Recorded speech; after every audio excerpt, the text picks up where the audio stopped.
अदबी इल्मी इदारनि मां हिकु आहे ऐं अदबी बोर्ड ही मेलो हिकिड़े वॾे तहरुक ऐं वॾे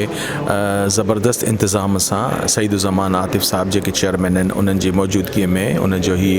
आइडिया आहे त हिन क़िस्म जे लाइ हिकिड़ो कंट्रीब्यूशन जेको सिंधी अदबी बोर्ड जो आहे उनखे पंहिंजे सिंध जे माण्हुनि सां मुतारिफ़ कराइजे। ही इन क़िस्म जो पहिरियों अहिड़ो हिकिड़ो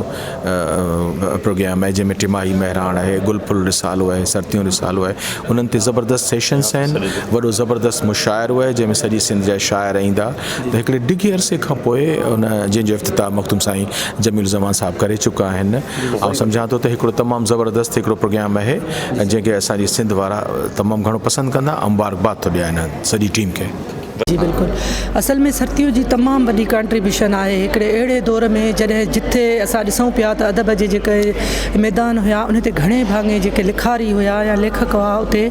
औरतूं बि लिखी रहियूं पर नाले मातर लिखी रहियूं हुयूं। छो जो असांजो थोरो जेको पिदरशाही जेको असांजो समाज आहे इन में औरतुनि खे एतिरो खुलियो लिखण जी या एतिरो खुलियो पंहिंजे जज़्बनि जे इज़हार जी इजाज़त कोन हूंदी आहे। त सर्तियूं हिकिड़ो अहिड़ो प्लेटफॉर्म हुयो जेको उन वक़्त जी जेका वज़ीर आज़म हुई मुहतरमा बेनज़ीर भुट्टो जे सलाह सां त छो न हिते 2 साल ऑलरेडी निकिरनि पिया महिराण ऐं गुलफुल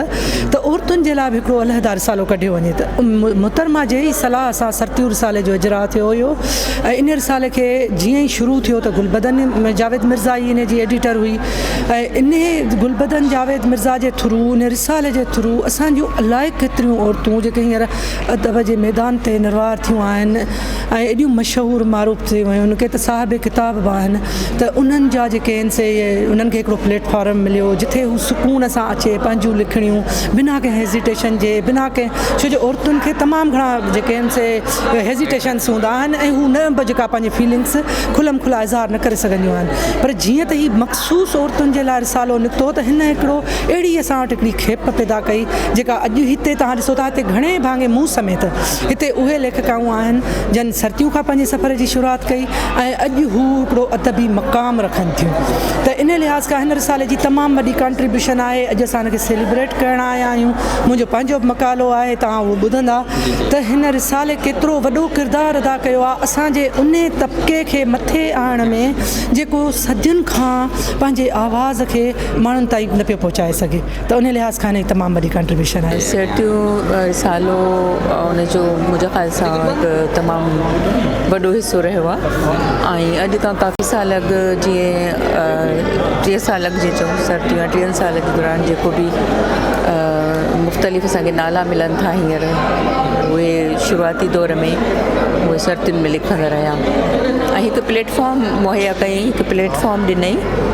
ऐं तमामु ज़रूरी आहे त इन क़िस्म जा रिसाला हुअणु घुरिजनि जेके सिंध जी फ़िक्री ऐं समाजी जागरता में अहम किरदारु अदा कनि। उन ई दौर जी ॻाल्हि आहे त बख़्तावर हूंदो हो रिसालो पर उहो न बंदि थी वियो। त ख़ुशी जी ॻाल्हि आहे त 3 सालनि ताईं हीउ रिसालो एतिरो सिंध में मक़बूल रहियो आहे ऐं तक़रीबन सिंध जे कुंड कुड़छ में ई वञे थो ऐं काफ़ी माण्हू अहिड़ा औरतूं अहिड़ियूं मिलंदियूं आहिनि जिन वटि शायदि टेलीविज़न बि न हुजे पर उहे जॾहिं मिलंदियूं आहिनि त चवंदियूं आहिनि तव्हां सर्तियूं में लिखंदा आहियो, तव्हांजो इंटरव्यू सर्तियूं में पढ़े। त बिल्कुलु सर्तियूं जेको आहे सभिनी जो रिसालो आहे मक़बूल ऐं हिन जो हिन इल्मी अदबी सरगर्मियुनि जे वाधारे में तमामु अहम किरदारु आहे। सो असां सिंधी अदबी बोर्ड खे ऐं गुलबदन जावेद मिर्ज़ा खे ख़ासि तौर ते मुबारकबाद असां ॾियूं पिया। जो ही सिंधी अदबी बोर्ड वारनि जो हिकिड़ो त किताबी मेलो हिकु त उन्हनि रखियो आहे, उन खां अलावा बैठक आहिनि, मुशाइरो बि आहे, 3 रोज़ा जेको ही प्रोग्राम हिननि जो आहे फंक्शन वग़ैरह इवेंट आहे ज़बरदस्त आहे ऐं औरतुनि खे यानी उन्हनि जे हिकिड़ो हौसला अफ़ज़ाई उन्हनि खे ॾियण जो हिकिड़ो ज़रियो बि आहे। ऐं सर्तियूं वरी उहो प्लेटफॉर्म आहे जितां हिकिड़ियूं नयूं लिखंदड़ बि सर्तियुनि असांखे ॾिनियूं लेडीज़ जेके थियनि थियूं। मां पाण जेको आहे सो पहिरियों मुशाइरो अटेंड कयो त 98 कुल सिंध ख़वातीन मुशाइरो जेको सर्तियूं जे प्लेटफॉर्म तां मूं कयो ऐं माशाल्लाह हींअर मां पंहिंजे फील्ड में हिकिड़ो पंहिंजो नालो हिकिड़ो इमेज रखां थी ऐं इहो सर्तियुनि जी भलाई आहे सिंधी अदबी बोर्ड जा माशाल्लाह हिते लेडीज़ जी जेका वर्किंग आहे आदि समीना आहे या आपा गुलबदन माशाल्लाह टिनिनि जी वर्किंग हुननि खे सलाम पेश था कयूं त हिन इदारे खे एॾो मज़बूत बनायो आहे ऐं आपा गुलबदन माशाल्लाह सर्तियूं खे हिकिड़ो नई शइ ॾिनी मुख़्तलिफ़ शख़्सियात जेके असांजो अज़ीम शख़्सियतूं उन्हनि ते नंबर वग़ैरह आणनि ऐं उन्हनि खे हिकिड़े क़िस्म जो ट्रिब्यूट ॾियणु इहो हिकिड़ो माना हिकिड़ी वॾी जेको आहे सो वर्किंग हूंदी आहे ऐं इहो हिकिड़ो ट्रिब्यूट हूंदो आहे त तव्हां पंहिंजे सीनियर्स खे बि यादि रखो ऐं जूनियर्स खे अॻिते आणे सभ खां पहिरीं मां मुबारकबाद ॾींदसि सर्तियूं रिसाले जी सथ खे ऐं अदी गुलबदन खे जंहिं पंहिंजी काविशुनि सां हिन रिसाले जी न फ़क़ति बुनियादु विधी बल्कि 30 सालनि ताईं हिन खे कंटिन्यू जारी बि रखंदी आई हीउ रिसालो मुंहिंजे ख़्याल में त सिंध जी कुंड कुड़छ मां जेके असांजियूं भेनरूं आहिनि ॻोठनि में घरनि में वेठल भेनरूं आहिनि या शहरनि जूं भेनरूं आहिनि सिंधी अदब सां वाबस्ता उन्हनि खे इनिशियल स्टेज ते प्लेटफॉर्म फराहम करे थो स्पेशली फीमेल्स खे त उन्हनि जी इंकरेजमेंट बि थिए थी हू अॻिते अचनि बि थियूं इन रिसाले जे करे मुंहिंजे ख़्याल में खोड़ सारियूं लेखकाऊं सरफेस ते आयूं आहिनि मथे अॻिते वधी आयूं आहिनि ख़ुशी थी रही आहे हीअ सर्तियुनि जो मेलो ॼण त असांजो पंहिंजो मेलो आहे छो त लिखण जी शुरूआति जेका सिंधीअ में लिखण जी शुरूआति कई उहा मूं सर्तियूं खां ई कई हुई त उहो असांखे पंहिंजो लॻंदो आहे गुलबदन तारीफ़ जी मुबारकबाद जी मुस्तहिक़ आहे हुनखे जेतिरी साराह कजे सिर्फ़ु इन करे न त असांजी दोस्त आहे पर हिकिड़ो अणधुरी माण्हू जज कंदो आहे शयुनि खे त गुलबदन अणथक महिनत कई आहे सर्तियूं रिसाले खे हिन मक़ाम ताईं 30 साल का घटि ॻाल्हि कोन्हे मुसलसल उन में उनखे केतिरा मसइला पेश आया केतिरे क्राइसिस में रही पर हिन रिसालो बंदि थियणु न ॾिनो कुझु वक़्तु इहो नौबत आई त रिसालो बंदि कयो वञे पर सरकारी सतह ते सर्तियूं औरतुनि जो वाहिद रिसालो आहे जंहिंखे असांजी दिली ख़्वाहिश आहे त इन जी सर्कुलेशन अञा वधे सर्तियूं हिकिड़ो बहितरीनु प्लेटफॉर्म आहे जंहिंमां घणियुनि अदबी प्लेटफॉर्म आहे जिन तां लेखकाऊं उभरियूं आहिनि न सिर्फ़ु उभरियूं आहिनि पर औरतुनि जा मसइला उजागर थिया आहिनि औरतुनि जो खोड़ पढ़ियल लिखियल औरतूं आहिनि जिन जो तारुफ़ अॻिते आयो आहे जिन खे माण्हू सुञाणनि नथा लिकियल हूंदियूं आहिनि तव्हांखे ख़बर आहे हिन समाज में औरतुनि खे घटि स्पेस मिलंदो आहे त हू महिनत कंदियूं आहिनि क्वालिफाइड हूंदियूं आहिनि पर नज़र न ईंदियूं आहिनि गुलबदन उन्हनि खे अॻियां खणी ईंदी आहे उन्हनि जा इंटरव्यूज़ त माना अञा ताईं प्रोग्राम में ज़ाहिर ॻाल्हियूं कंदासीं ऐं हलंदो सिलसिलो पर मुख़्तसिर इहो त बहितरीनु कमु आहे साराह जोॻो आहे ऐं इन रिसाले खे हुकूमती सतह ते अञा हिन खे सहकार जी ज़रूरत आहे फंड्स जी ज़रूरत आहे जीअं हिन जी सर्कुलेशन वधे ऐं असांजी हर औरत ताईं इहो रिसालो पहुचे मुंहिंजे ख़्याल में सिंधी अदबी बोर्ड असांजो तमामु पुराणो तारीख़ी हिकिड़ो शानदार इदारो आहे ऐं इन इदारे तरफ़ां हीउ जेको अदबी मेलो लॻायो वियो आहे उन सां तमामु हिकिड़ी अदब जो फ़रोग़ थींदो ऐं सिहतमंद सरगर्मी अॻिते वधंदी ऐं अहिड़े क़िस्म जा जेके लिटरेचर जा फेस्टिवल आहिनि उहे सिंधी अदब सिंधी ॿोली ऐं सिंध जे आम माण्हुनि में जागरता पैदा करण जो हिकिड़ो तमामु अहम ज़रियो आहिनि ऐं इन मौक़े ते मुख़्तलिफ़ अदबी हवालनि सां ऐं ख़ासि तौर ते जेके अदबी बोर्ड जा नुमाया रिसाला आहिनि मेहराण ऐं सर्तियूं ऐं गुलफुल इन्हनि टिनी रिसालनि जे हवाले सां जेको उन्हनि जा जेके 65 साल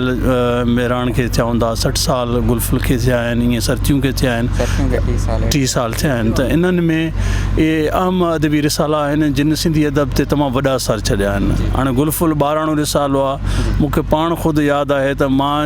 अदब जे मैदान में जेकॾहिं असां आया आहियूं त जेकॾहिं गुलफुल न पढ़ूं हा त यकीनन असां अॼु अदब जे मैदान ते न हुजूं हा ऐं असां गुलफुल ई पहिरियों रिसालो पढ़ियो ऐं उन जूं कहाणियूं पढ़ियूं उन जो इंतज़ारु कयोसीं उन में लिखियोसीं ऐं पोइ ॿिया शयूं असां अदब जे मैदान में आयासीं त अहिड़े क़िस्म जूं सरगर्मियूं जेको आहे न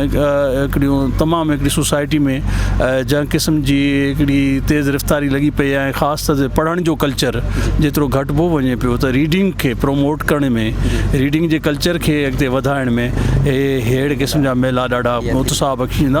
ऐं उत्साह बख़्शीनि था नौजवान अचनि था उहे किताबनि सां वरी हिकु दफ़ो लाॻापे में अचनि था डिजिटल वर्ड्स सां त उहे लाॻापे में आहिनि पर हिन तरह सां किताब सां हुननि जो जेको नातो जुड़े थो इहो ख़ुशि आईंदा आहिनि जेके बि रिसाला निकिरनि था उहे ॼाण जी खाण हूंदा आहिनि सुजाॻीअ जी हिकिड़ी लहर हूंदा आहिनि। सरतियूं रिसालो बि हिकु अहिड़ी क़िस्म जी हिकिड़ी लहर आहे जेका औरतुनि में ऐं ख़ुसूसन जेके असांजी नियाणियूं शागirdiयाणियूं पढ़नि थियूं उन्हनि जे लाइ हीअ हिकिड़ी सुजाॻीअ जी हिकिड़ो रिसालो आहे। हुनखे उत्साह मिले थो, लिखण पढ़ण जी हिकिड़ो उत्साह मिले थो, रीडिंग हैबिट वधे थी ऐं उनखां पोइ उन्हनि जा मसाला बि उते हिन में वाज़े थियनि था। ऐं सरतियूं अहिड़ी क़िस्म जो हिकिड़ो रिसालो आहे जेको असांजे लाइ हिकिड़ो ख़ुसूसन नियाणियुनि जे लाइ हिकिड़ो जहिड़ो तोहफ़ो आहे ऐं इहो कंटिन्यू रहणु घुरिजे, हिन जो स्टैंडर्ड वधाइणु घुरिजे ऐं पूरी सिंध में हिननि खे फैलाइणु घुरिजे। मेला थियणु तमामु ज़रूरी आहिनि छो त किताबनि जे मेलनि हुजण जे करे करण सां मुनक़िद करण सां माण्हुनि में पढ़ण जो शौक़ु वधे थो, किताब छपजनि था ऐं केतिरियूं ॻाल्हियूं माण्हुनि ताईं पहुचनि थियूं पियूं। तमामु ज़रूरी आहे, थियणो खपे ऐं इहे रेगुलर थियणु खपनि, बाक़ाइदे लाॻीतो थियणु खपनि ऐं मुमकिन थी सघे त सिंध जे ॿियनि शहरनि में बि थियणु खपनि ऐं वधि में वधि में कुर्छ जा माण्हू हुजणु खपनि, ॿारड़नि में वाणनि में वस्तनि में हुजणु खपनि, स्कूलनि कॉलेजनि में यूनिवर्सिटीज़ में थियणु खपनि जीअं माण्हुनि में पढ़ण जो शौक़ु पैदा थिए। हूअं बि असां वटि माण्हुनि में किताबनि पढ़ण जो रुझान तमामु घटि आहे, उनखे वधाइण जे लाइ ज़रूरी आहे त इन क़िस्म जूं ॻाल्हियूं थियणु खपनि ऐं किताब सस्ता बि हुजणु खपनि त जीअं आम माण्हू वठी सघे। गर्मियूं आहिनि, ॿारनि लाइ हिकिड़ो उन्हनि खे खुलियो माहौल मिले थो, उन्हनि खे किताब पढ़ण ऐं ॾिसण जो मौक़ो मिले थो, सम्झण जो मौक़ो मिले थो। असीं जॾहिं नंढा हुआसीं त असीं कोशिशि कंदा हुआसीं त कंहिं ॿारनि जे रिसाले में लिखूं ऐं ॿारनि जी ॿारी में शेर लिखी मोकिले ख़ुशि थींदा हुआसीं। इहो हिकिड़ो ॿारनि में हिकिड़ो रुझान हुजणु खपे, अचणु खपे, छाकाणि त ॿारु मुस्तक़बिल जो अबो आहे, आईनो आहे ऐं हुनखे ई मुस्तक़बिल संभालणो आहे। हाणे असीं त वेंदड़ वही वारा आहियूं, पर हू जेके ईंदा से वरी असां जूं जॻहियूं संभालींदा, त इहो हिननि जो वसी मुस्तक़बिल आहे ऐं ॿारनि जो अॼुकल्ह रुझान किताबनि तां हटी वियो आहे ऐं हू जेको अॼुकल्ह गेम्स अची विया आहिनि जेके तव्हांजा सोशल मीडिया ते व्हाट्सएप वग़ैरह ते, त उहो हिकिड़ो अजीब हिकिड़ो माहौल थी वियो आहे सॼी दुनिया जो। पर इवन असांजे ॿारनि में बि जेको ॿारु ॾिसो था स्कूल मां अचे थो त होमवर्क घटि थो करे ऐं ईंदे मोबाइल हथ में थो खणे, त इन लाइ हीउ जेको फ़ैसिलो थियो इन में ॾाढो सुठो बोर्ड ऑफ गवर्नेंस कयो, हुन में असां सभिनी जी इहा राय हुई जेके मेंबर आहियूं भई ॿारनि जो इहो ज़रूरु किताबी मेलो थियणु खपे। जॾहिं हीउ 3 ॾींहंनि जो प्रोग्राम थिए थो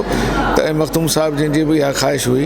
त इहो करियूं, त इहो हिकिड़ो सुठो फ़ैसिलो थियो ऐं हिकिड़ी सिहतमंद ज़िंदगी आहे अॻियां। त आउं सम्झां थो त किताबनि सां मोहबत पंहिंजे माइट जेतिरी मोहबत करणु खपे, जेतिरी माउ पीउ सां मोहबत आहे त एतिरी किताब सां ॿार खे मोहबत करणु खपे, त ॿारनि खे इहो शऊर हिते ई ईंदो। त हाणे हीउ सिलसिलो बिस्मिल्लाह थी आहे ऐं कोशिशि कबी त सिंधी अदबी बोर्ड हर साल ॿारनि जो किताबी मेलो करे, त इंशाल्लाह ईअं ई थींदो। Thank U.